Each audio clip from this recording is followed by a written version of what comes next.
Assalamu alaikum warahmatullahi ta'ala wabarakatuh. Barkamu da ƙara kasancewa a sashen Arewa Trust.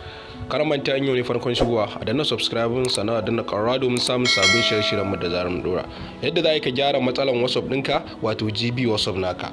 A sanin kanku ne a kwanan nan GB WhatsApp suna ba da problem wato na kin shiga ko kuma kawai a yi restricting naka a cire ka ko kuma mai gaba ɗaya ma wayan ka IP ɗinka ya daina yin GB WhatsApp. To da a me a wannan bidiyo insha Allah zai nuna muku yadda za ka gyara wannan problem naka ba tare da matsala ba kuma mai ka ci gaba da amfani da GB WhatsApp. Domin GB WhatsApp me yana da wasu misali qualities ne wanda normal WhatsApp business and normal WhatsApp ba su da shi, because in kana amfani da GB WhatsApp zaka iya saving video a ciki, zaka iya share wa mutane da dama a lokaci guda, zaka iya ganin mutum online, zaka iya yin wasu abubuwa sosai zaka iya saka teams da sauransu in kana amfani ne da normal GB WhatsApp. Amma me inda normal WhatsApp kake amfani zaka ga wasu abubuwan da dama za su na wahalar da kai da sauransu. Shi yasa me mutane suka ga yana da kyau a kawo musu bidiyo wajen ganin yadda za su gyara wannan matsala nasu na WhatsApp, wato WhatsApp ɗinka yana ki shiga. Kamar yadda za ku ga in muka shiga wannan WhatsApp namu za ku ga shi nan yana dawo da mu, yana ce mana stop GB WhatsApp has stopped,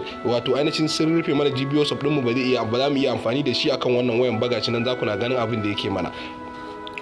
Kuma me ko ka goge shi ka yi downloading na wani, in dai GB WhatsApp ka ɗauko ka ƙara ɗorawa za su ƙara dawo maka da haka ne, ko sabo ka ɗauko ka je kai downloading da kanka kai apply. To da me wai ɗaya ne wanda zaka iya solving na wannan problem ba tare da wani matsala ba, shine me ka je ka Play Store kamar yadda zamu je Play Store yanzu mu yi wannan aiki. Da zaka je ka Play Store, normal Play Store naka wanda kake amfani da shi akan wayanka, gashi nan Play Store.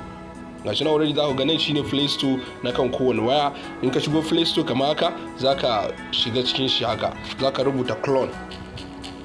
Gashi nan clone, yawa clone app.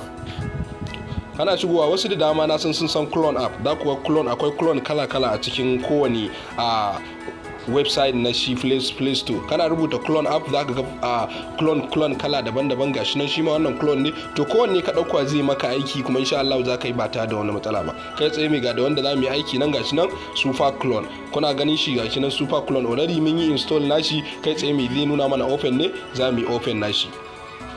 Gashi nan already mun yi opening nashi. To kana shiga open me zaka yi, zaka taba nan kan plus nan ne, wato zaka yi adin na shi wannan WhatsApp kenan. To kai ɗaya me zaka zo zaka gashi nan GB WhatsApp, sai ka zo ka yi clicking kan shi. Bayan ka bude kenan ka gama install ya bude, already zaka yi opening na shi wannan GB WhatsApp akan wayanka, zaka yi starting nashi wato ya fara aiki.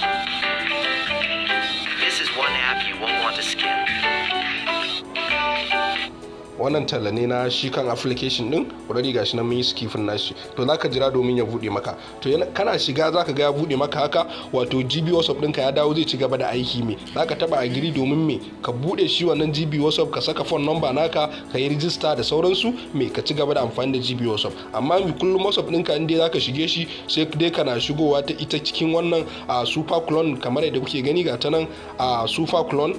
Ga tana application din, misali inda ita ka dauko ita super clone din ka dauko, zaka na shigowa ta kan ita super clone ne, sai me kana shiga WhatsApp ɗinka normal, kana yin chatting ɗinka ba tare da wani matsala ba, kana kuma yin duk abin da ka so akan WhatsApp ɗinka normal. Da me kana manta in yau ne farkon shigowa a danna mana subscribing sana danna ƙararrawa dan ana samun sabbin shirye-shiryen mu da zarar mun dora. Mun gode.